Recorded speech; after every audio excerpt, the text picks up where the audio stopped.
about a girl who really wanted to be a YouTuber, and she may or may not have done this to become famous.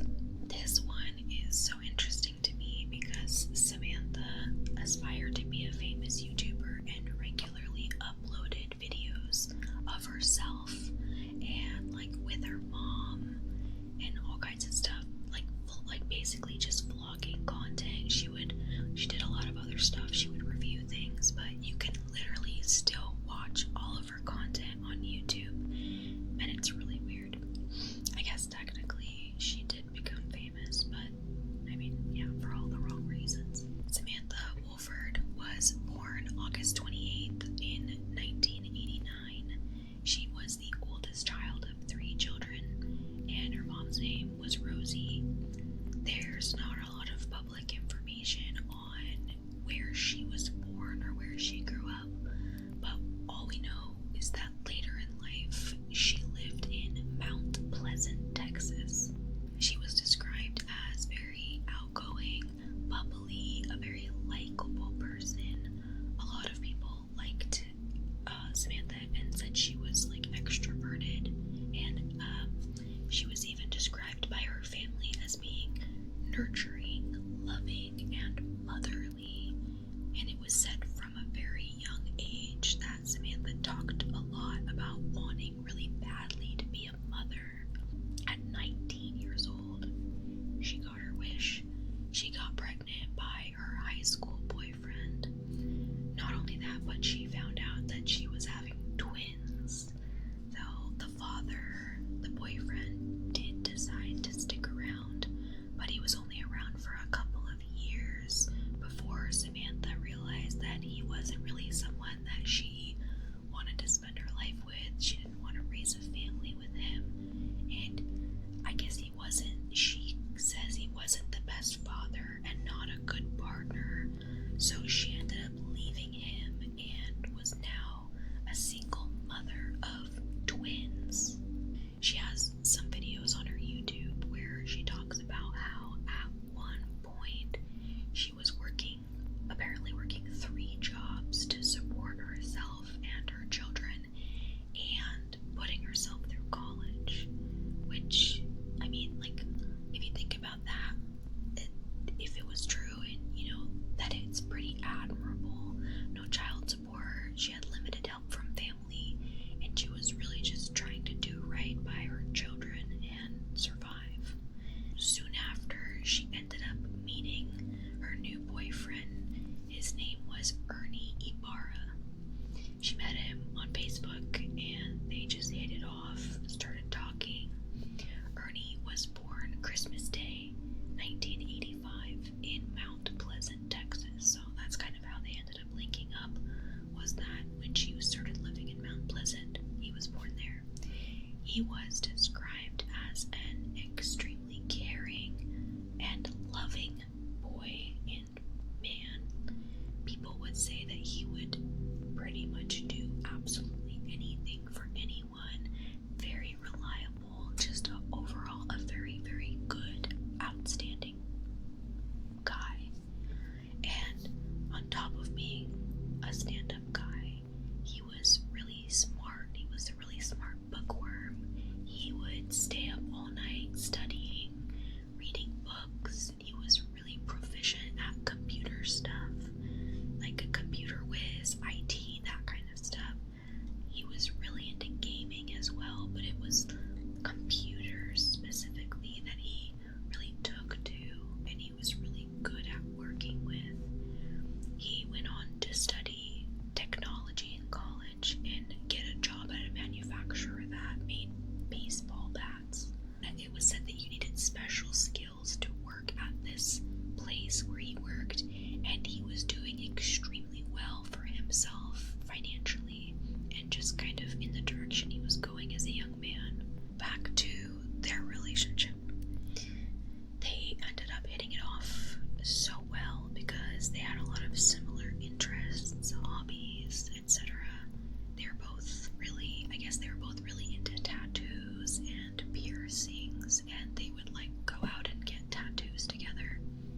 is not on the birth certificate, and that void on the birth certificate really bugs him. He wants me to allow him to put his name there, and I mean, he really is.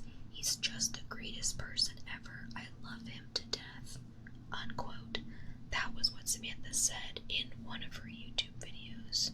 I mean, it really says a lot about a young man in his 20s that wants to step up and be a father to twin children that were fathered by another man, and like take care of this single mother and this family that he wants to nurture as his own. Like, that really just says a lot about him and his character. They actually talked about wanting to expand their family, of course, and it wasn't long before Samantha was pregnant again. And surprise, surprise, a little bit of cosmic humor, it's twins again. So she had back-to-back twins, and their family of 4 was about to be a family of 6 real quick. I don't know about you, but that's kind of like overwhelming. I'd kind of freak out, but even though Ernie was doing really well for himself at the manufacturer, at this time, money was still extremely tight. So now that she's pregnant and it's 2 more babies instead of 1, it was about to get really, really hard. And like I said, they were not, at this time, not utilizing any government assistance. It was all him being the sole breadwinner and her having odd jobs, but I'll get to that. It's a little confusing. Samantha stayed home and took care of the children, and she was a homemaker and a stay-at-home mom, and this meant that the entire family relied on Ernie and just his income.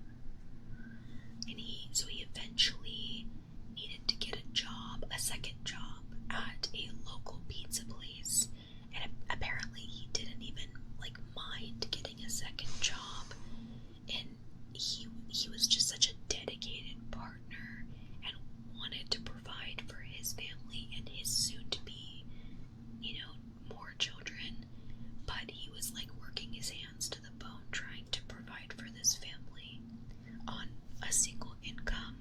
Him, his partner, and 2 kids, soon to be 4 kids. Eventually, the kids had grown up a bit, and Ernie thought that, after a while of him working these 2 jobs and taking care of them, Ernie thought maybe it would be nice for Samantha to go ahead and get a job as well and bring in some income for the family, and then they could figure out, who's gonna watch the kids. This is what I mean when I said it was a little confusing in the beginning with the 2 children, and then when she's pregnant, it's just Ernie working.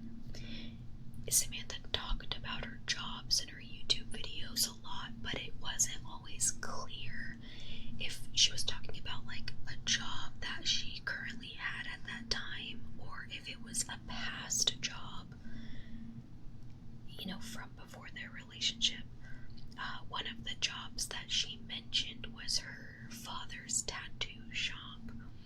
She worked in the piercing section and just doing piercings and running that part of the shop, based on the fact that Ernie was telling her he wanted her to get a job around this time.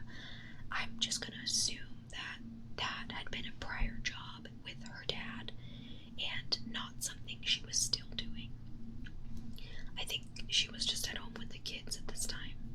With the timeline being a little off, it was just reported that Samantha didn't have a job, and she seemed to enjoy spending all her time at home and was not thrilled about needing to leave a homemaking position and start working again. I mean, I feel that because of this, Samantha decided she wanted to start working toward YouTube monetization, and make money from her YouTube channel.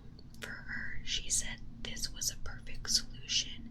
She could stay at home, make content, make her money, and she could do what she wanted to and achieve that personal goal of becoming a famous internet influencer. That was her, like, personal goal.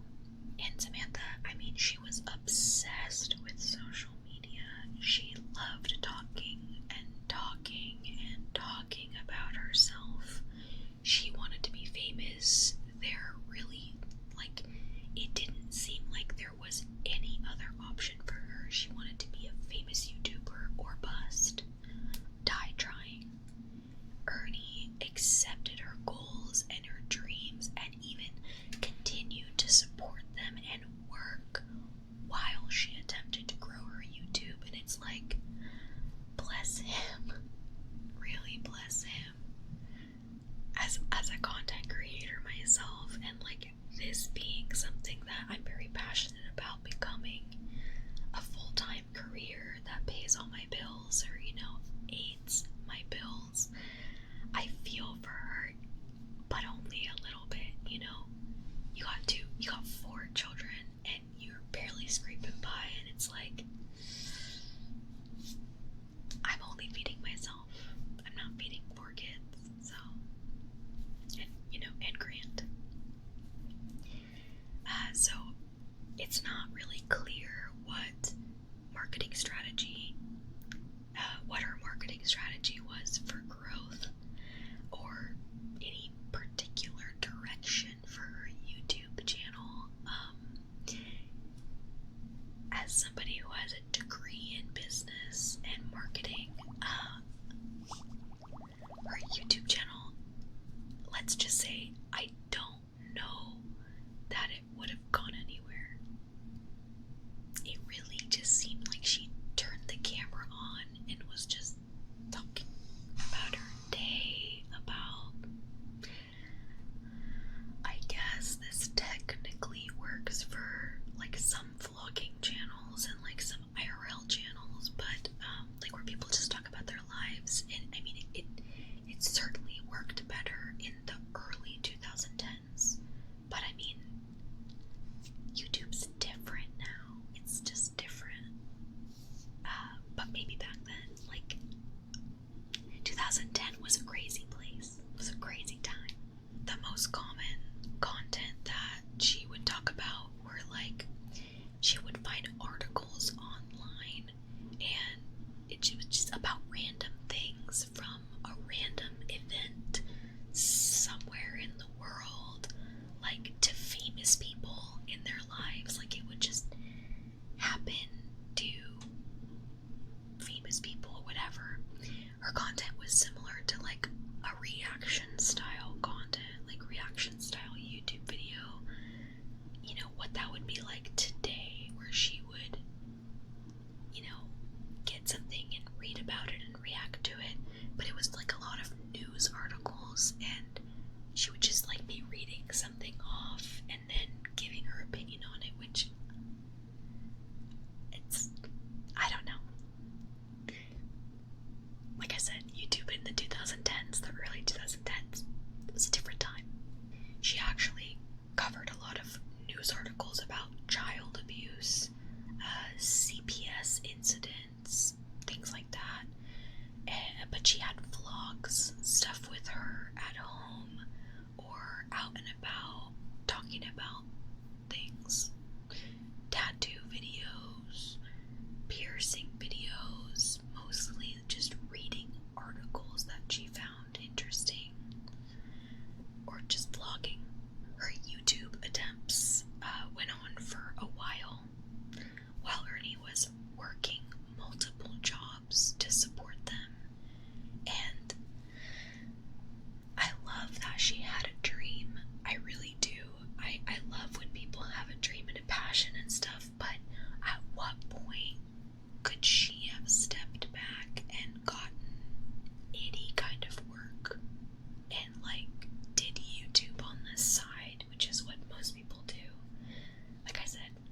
to stop putting the kids on YouTube or on the internet because he wanted safety and privacy specifically for the children, and he did not want them to be put out there.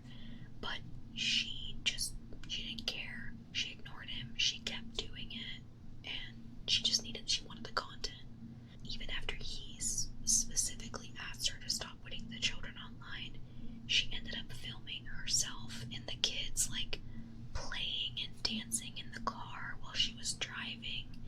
And anyone looking at this would have been like, is that safe? Like, you're filming while you're driving?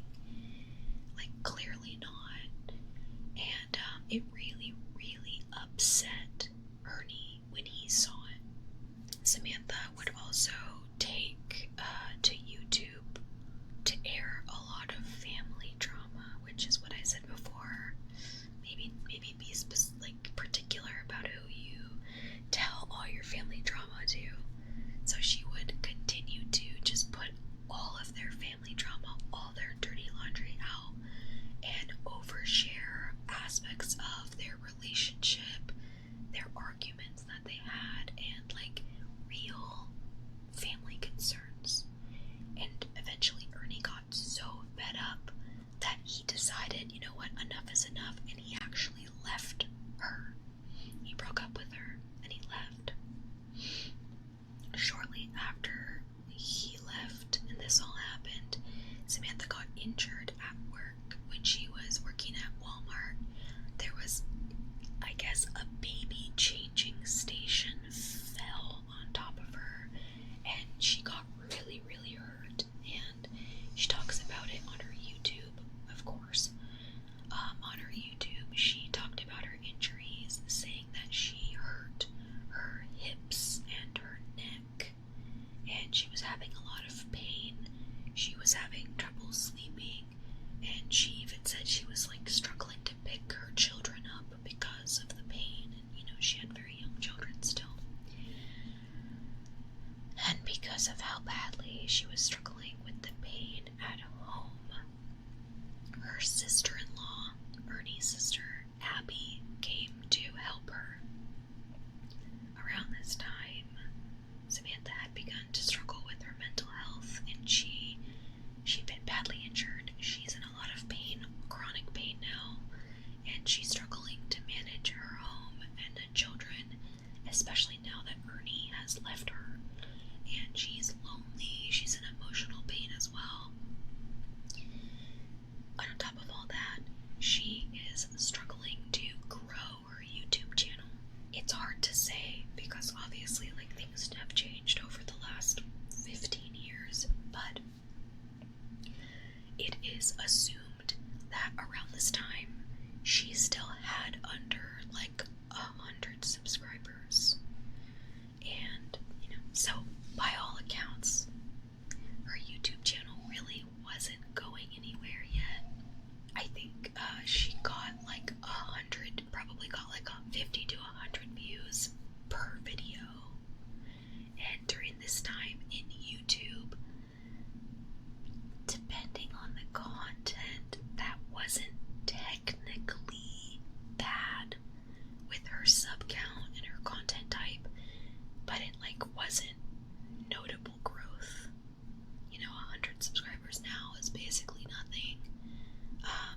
Back then it was a little more for a vlogging channel, and YouTube monetization was a little different, but I still think it was 1,000 subscribers, and then they didn't have a watch time requirement.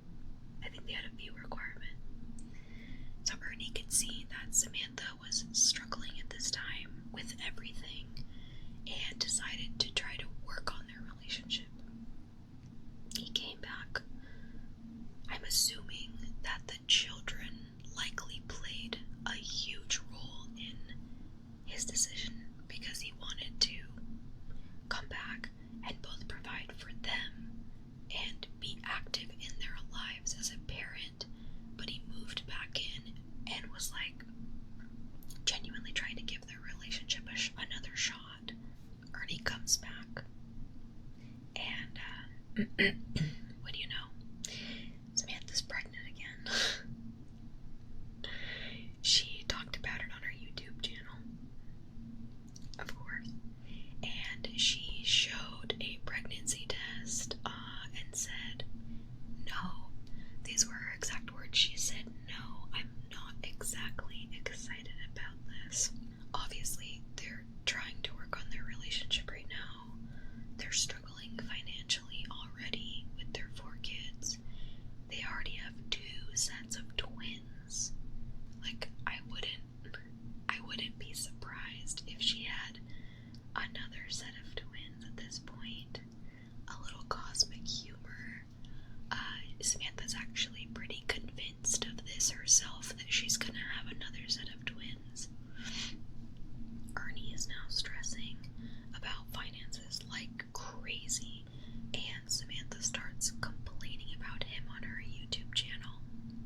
doesn't seem very enthusiastic about it.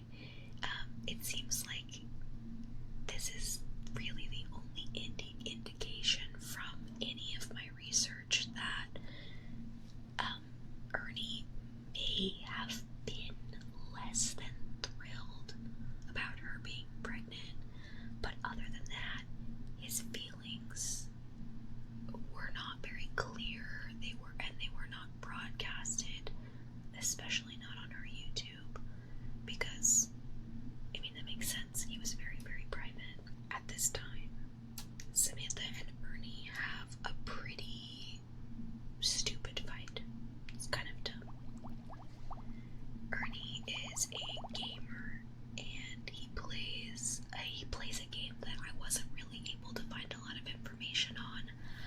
I'm going to assume it's like World of Warcraft, because you'll see in a second it was obviously a PvP game. It was like I'm thinking it was an MMORPG with avatars that you can make.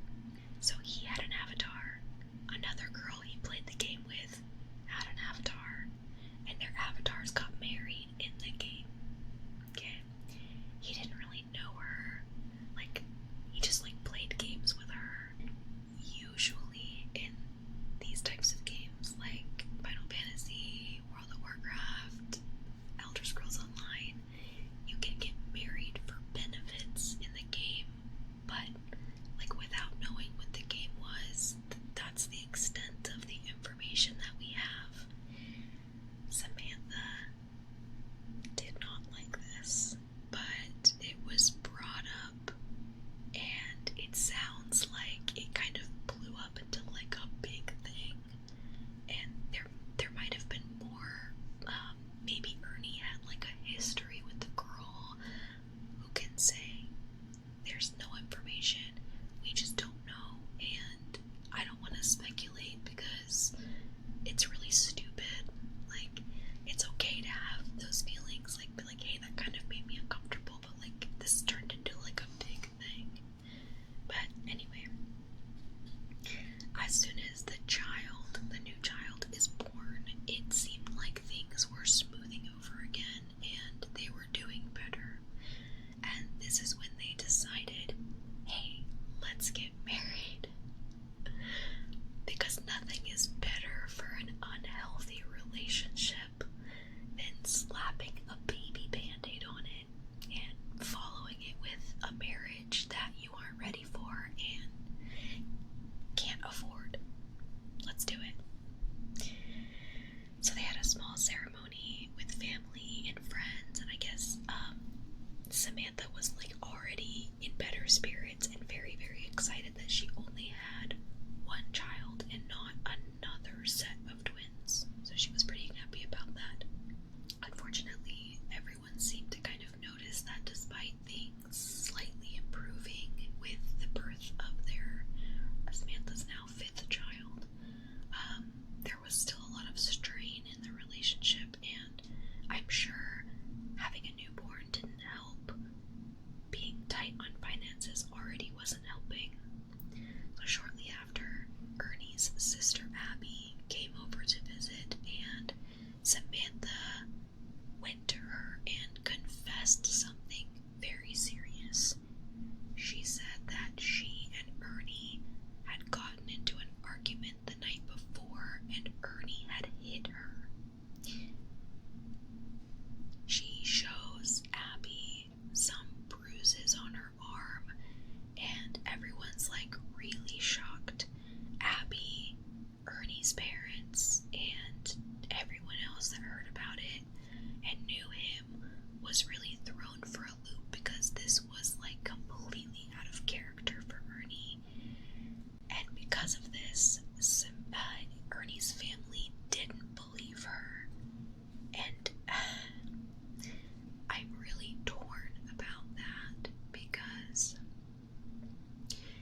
tough situation.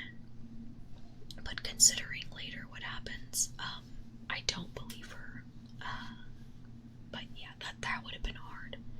And this wasn't an isolated incident. From this moment on, she would go on and tell multiple family members and friends that Ernie was abusing her physically.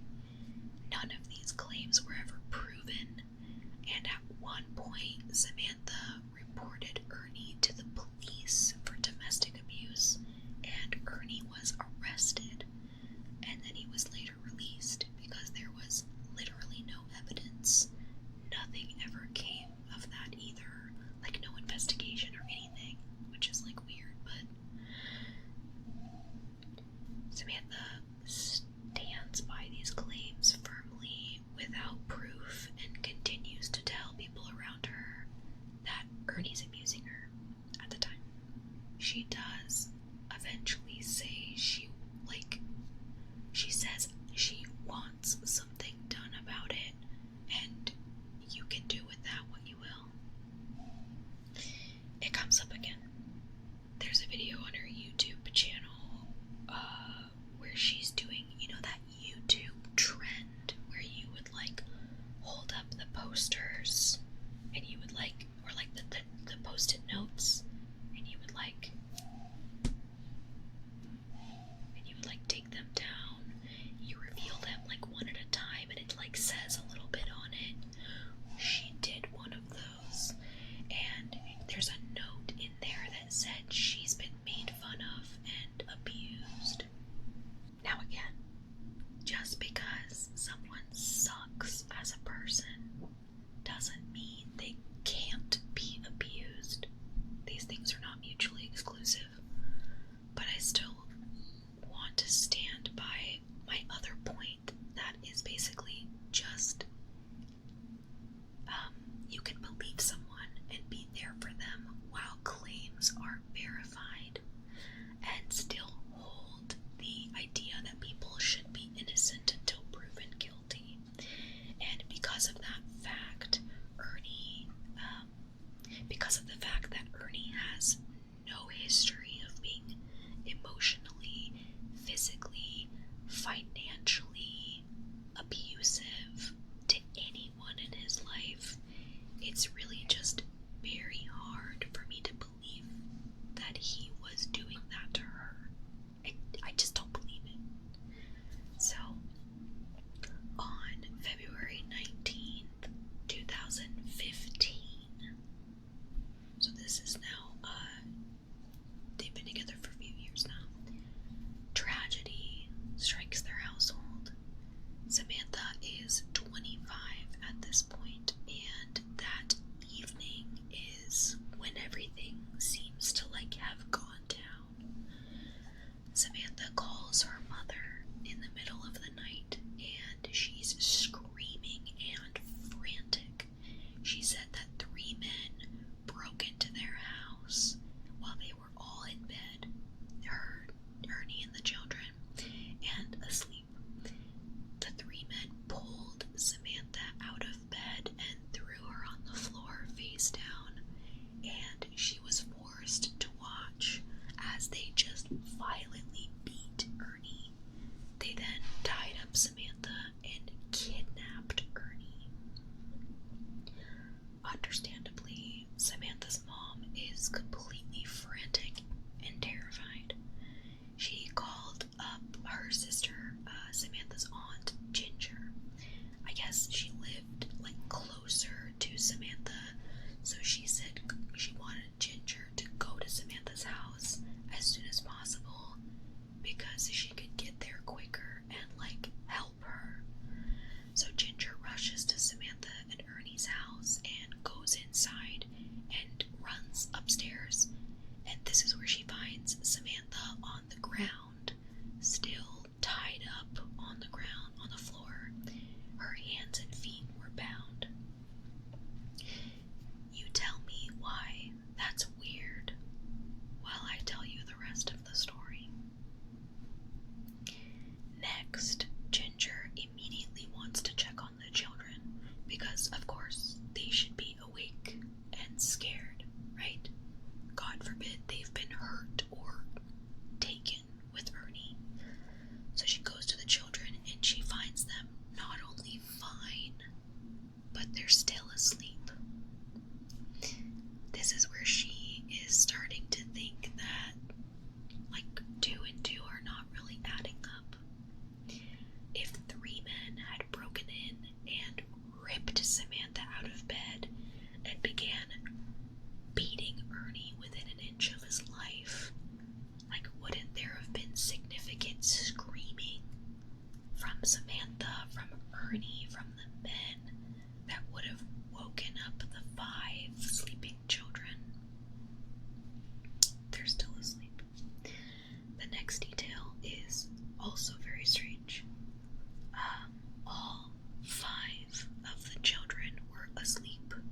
you were able to like get your phone off of the nightstand and like turn it over and like put your, dial in a number or whatever, okay. Also, remember, when did they have touch screens? Did she have a touch screen? What if she didn't? That's a little tricky. But I feel like I would call 911 first, like, hey, my husband's been kidnapped and I'm tied up. I feel like I would call an emergency line first to kind of get that ball rolling. I guess at the time she had, like with her phone, she had like a finger ID, but not a face ID. But it still prompts you to put in a password. It's not an impossible thing. But again, I feel like I would be wanting to call 911 first, not my mom. Ginger also notices that Samantha's car is missing, and she asks her about it, and she says, like, she is weird. She said, oh, it's not supposed to be here right now. Like, it's supposed to be gone, but, like, she didn't give any more information about that. Like, where is it then? Like, where's your car? Police arrive shortly after Ginger does, and Samantha shows the police around the crime scene, and you can actually, this is kind of crazy. I guess it's not weird, but like it's cool, it's interesting. You can watch the body cam footage of her talking to like them at her house, and like I'll link it in the description of the video. But you hear the police, you hear her telling the police that she took a dress out of her, or they took a dress out of her top drawer and used it to bind her legs up. And then there was like a ribbon that was used, and the officer asks like about a ribbon, and she said that they brought it with them. A pink ribbon, not, I don't know, a rope. They brought a pink ribbon with them to bind her hands.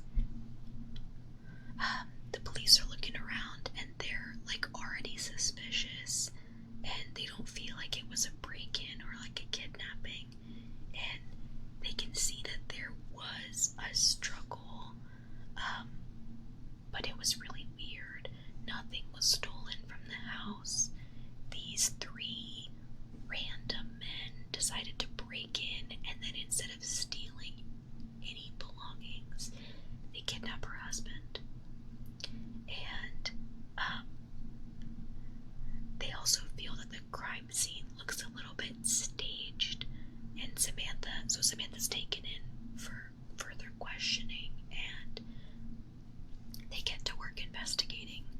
It's really interesting because in the body cam footage you actually hear them, and they're like, this doesn't look like somewhere that someone's been kidnapped. I don't see any blood or anything. Like, this is weird. You actually hear them say that, and I'm just like, oh my god. Like, sometimes body cam footage from these things are crazy. But I'll link some footage in the description. It's really crazy. I think I'll actually link Bose's video because I'm in love with her, so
she was saying.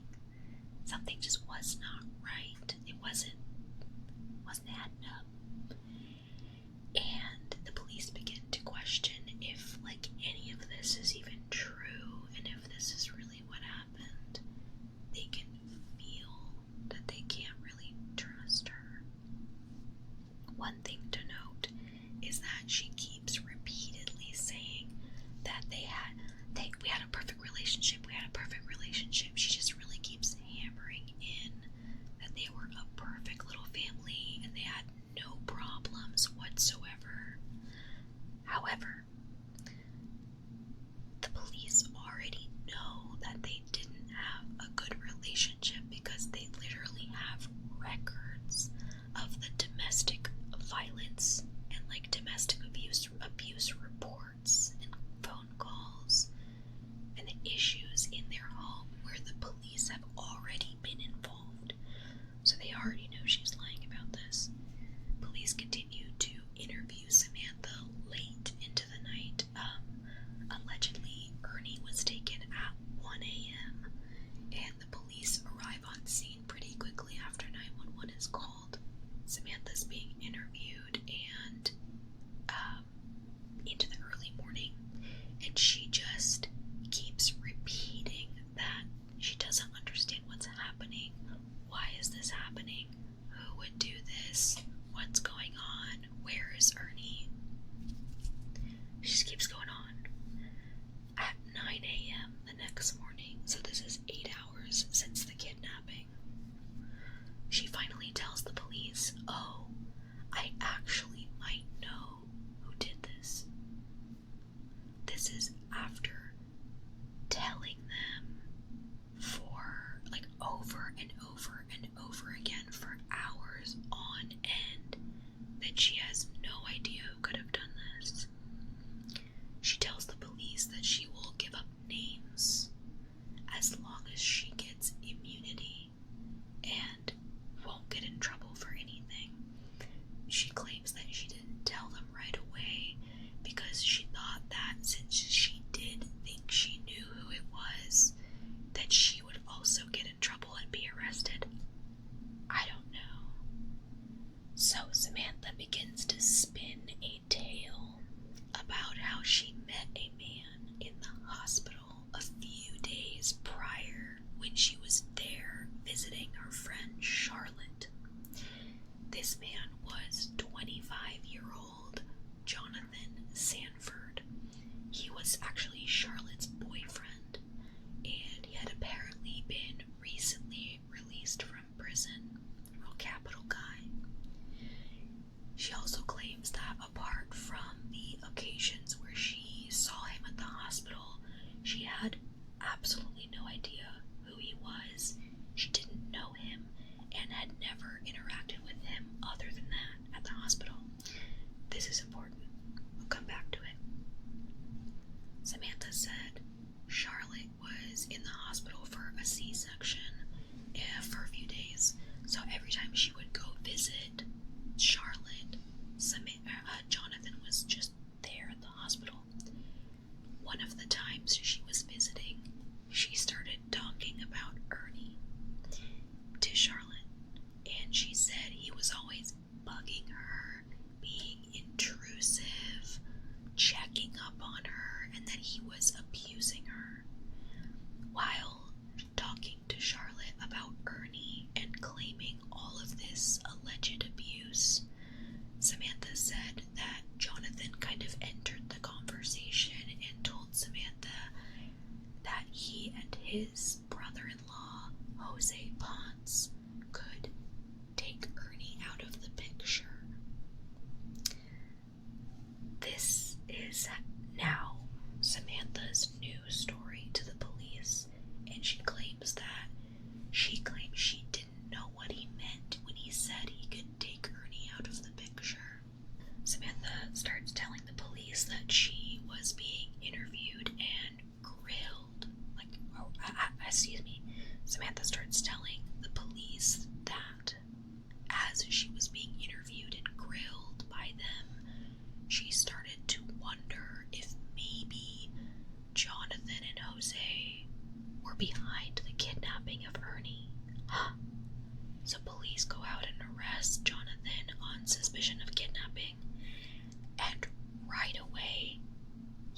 talks, and he admits he was the one who broke into her house and kidnapped Ernie. Alright, cool. He claims to have 2 accomplices and names both of them: his brother-in-law, Jose Ponce, and an acquaintance of theirs, Octavius Rhymes. He continues to confess and corroborate Samantha's story, including that they met at the hospital. However, something that Samantha conveniently left out of her little story was that Jonathan said she was involved in the entire crime. Very shocking. She was part of the whole thing. He reveals that the initial plan was to get Ernie on a drug charge. He would be arrested, go to jail, and she would be free of her abuser. This was basically this was his plan. When he said, oh, I could get him out of the way, I can get him out of the picture and send him away to prison on a fake drug charge. He goes on to tell the police that they were planning for this drug charge. They go out together to pick up meth from Jonathan's cousin. Really great family, by the way. Then all of them meet up at Octavius's house to plan out how they were going to plant the meth and frame Ernie for possession, essentially.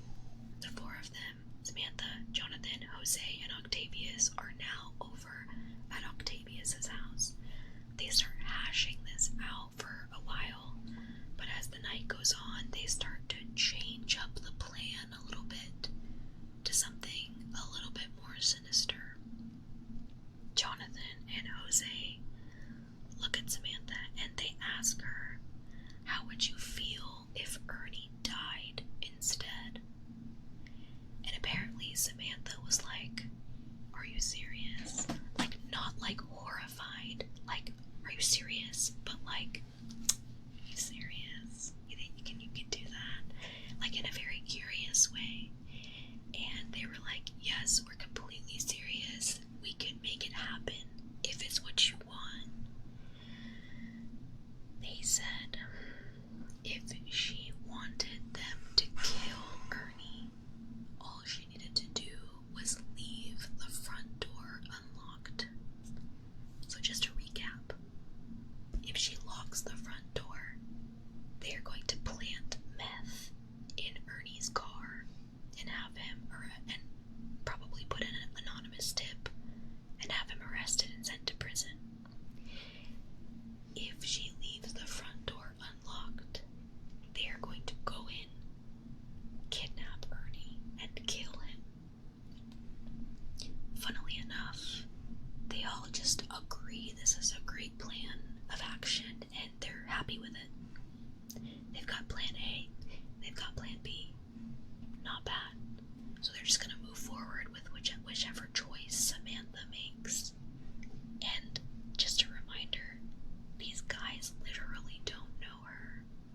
They just met her, and they are like white knighting criminals that think Ernie is like abusing Samantha and are just like okay with killing a random guy.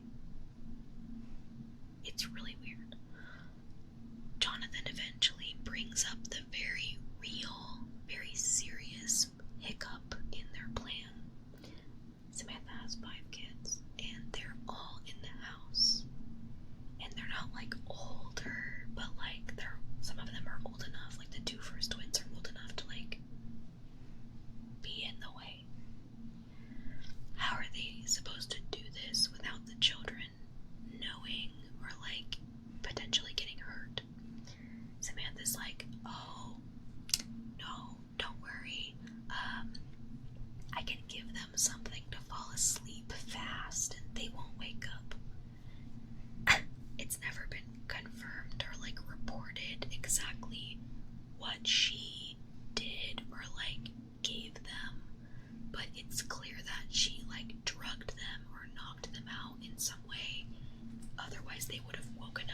screaming, and they did not. So I'm like, oh my god, what did you do? Who can say? Who can know? She probably chloroformed him. I don't know. That's just my opinion. That's speculation. For legal reasons, that was a joke. By the way, did I mention that during this meeting of criminals and murderers, Samantha has all of her children with her? Like right now at Octavius's house, she's got her 5 kids. So they're just like present for this whole conversation. It's like insane. She actually, this is so funny and ironic, she actually has a video on her YouTube channel of her like yapping about how CPS should get involved in like another child's situation, and she's like really judgmental about how other parents parent their children, and she's like, oh my god, like why is CPS not involved? And I'm like, girl, maybe projection. It's just ironic. But there's like a lot of videos where she makes comments like that and she judges other parents. But anyway, eventually it's getting late. It's like midnight, and they drive Samantha and her children back home in Samantha's car, and they do a little recap of the plan at the house, make sure everything's all good to go, and they remind her that all she needs to do is leave the door unlocked to change the plan from drugs to murder. And they leave in Samantha's car. So that's why her car wasn't there when the police arrived, and like when Ginger was there and was like, where's your car?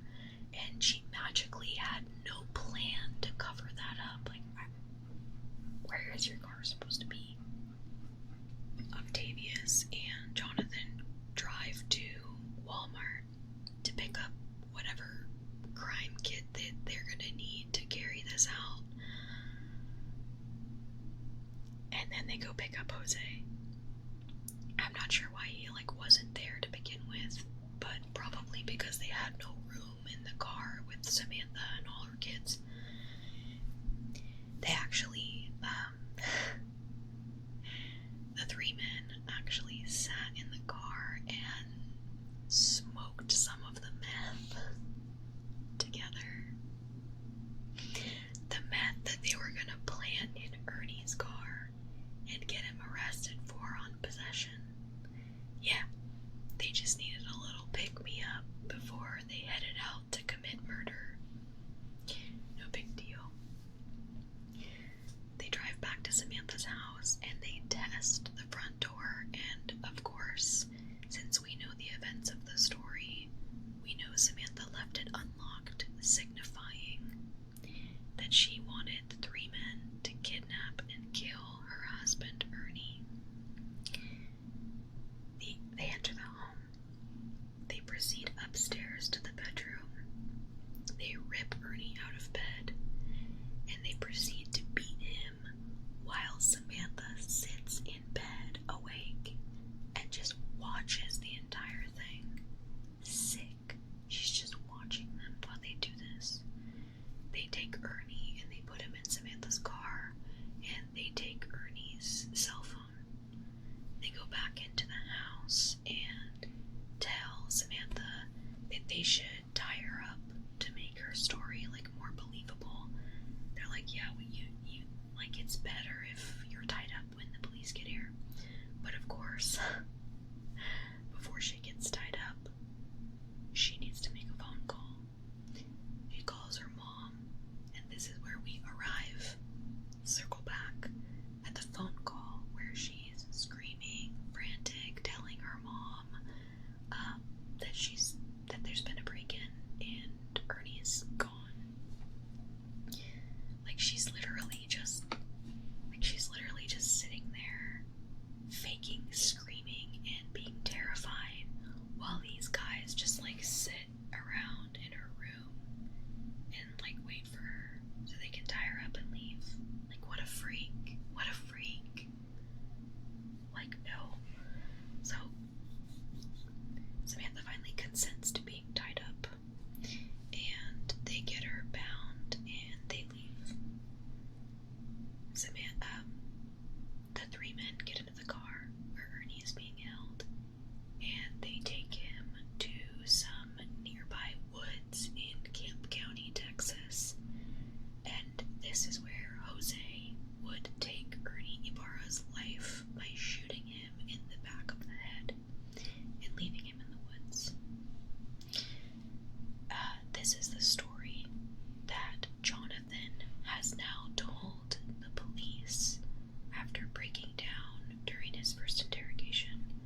serious crimes and charge all three of them with the murder of Ernie Ibarra.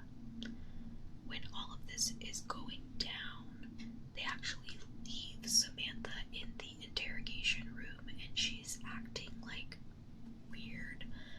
She's in there like being annoying and acting like she's scared or upset. There's like a whiteboard in there in the room, and she writes, "Have you found my husband?"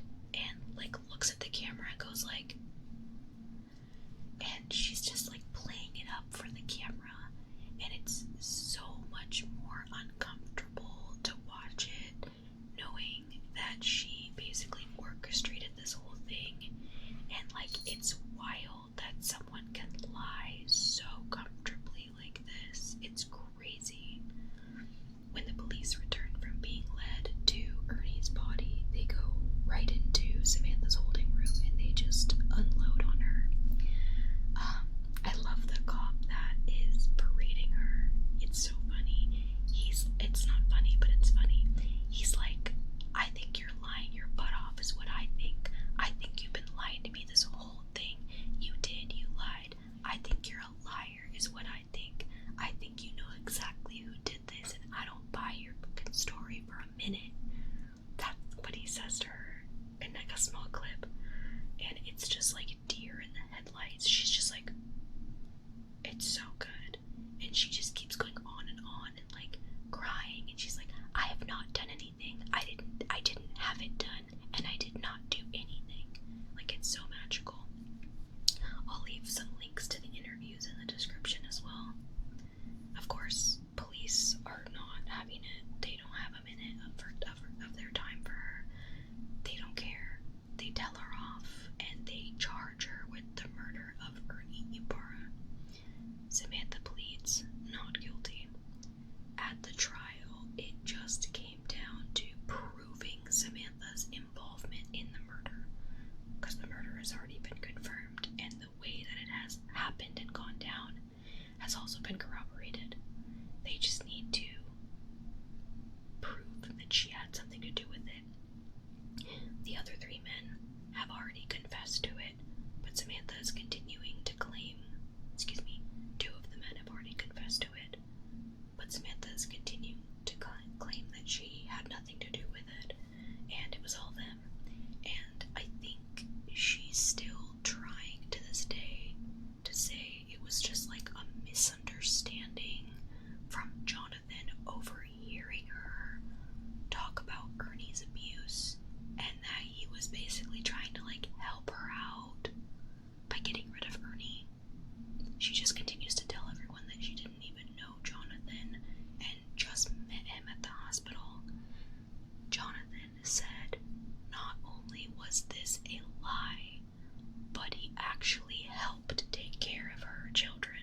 Like, he actually, like, the day before the murder, he took the 5 children to Walmart, and there's CCTV footage of it. And another witness came forward to testify against Samantha. Guess who that was? It was Jose's girlfriend. Why, you ask? She was at the house when they were planning the murder and overheard like parts of the conversation, including Samantha being an active participant in planning and not like an innocent bystander. I am kind of annoyed that like this woman didn't automatically call the cops and be like, "Oh my god, I literally just overheard my boyfriend and 3 other people planning a murder." Like, maybe Ernie would be alive if you had done that, but that's like a different hill to die on. Other witnesses came forward against her that stated they heard Samantha say she wanted Ernie taken care of on like multiple occasions. Apparently, at one point, she tried to arrange a hit on Ernie. Like, I guess this wasn't the first time. And then the last piece of evidence, which is probably the final nail in the coffin, was when Samantha was in the interrogation room.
case, pretty much the only loose end with this case, is why. Why did she do this? Ernie was constantly described as a good son, a good husband, a good father, a good friend. He was a provider. He worked multiple jobs and endlessly to care for her and the 5 kids, 3 or 2 of which were not even his own blood. Samantha smeared his poor name by claiming he was abusive, and no, I don't believe he was abusing her for one freaking second. I just don't. It's never been proven. There's no evidence. It don't smell right, Another theory is that Ernie was planning on leaving her, and he would likely get custody of the kids if he fought for it, because Samantha had no job. And people think that she had him killed so she wouldn't lose the kids. But what was she planning on doing?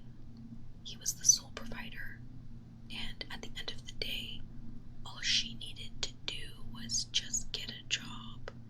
She could continue to make content if she wanted to. She could do her own thing, have her own money. But if you watch her YouTube videos, you can see that she probably wasn't going to go anywhere with her content creation. No one wants to watch what she was putting out. You can watch her content. It's really, really bad quality. It's bad audio. It's not entertaining. It's almost kind of comical. This was the time of YouTube in 2010 to 2015 when she was making content in that 5-year stretch of time. And she would be competing against juggernauts like Jenna Marbles, PewDiePie, Equals 3. If she continued to put out the content that she was making with no adjustments and not getting better, she would likely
she even talks about how she's been starring in, okay, this one was crazy. She talks about how she has been starring in movies lately, and she's like, yeah, I just made a movie with Gerard Butler, and then she's like getting ready for another one. She's like, what's her name? Rooney Mara. Oh yeah, that's her name. I'm gonna be in a movie with her too. It's like so weird. Like, these things are really easy to disprove. Like, did you think no one was gonna look this up? And the thing that's crazy is, like, I mean, this isn't crazy, but I mean, just one other detail is that she was a really pretty girl, and she was like, you know, if nothing else, she was extremely passionate.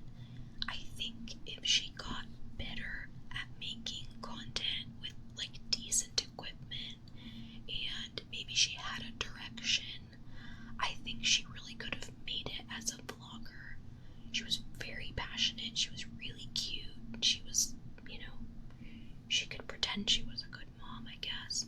Maybe even like a mommy vlogger, but I don't know if those were a thing yet in 2010. Maybe.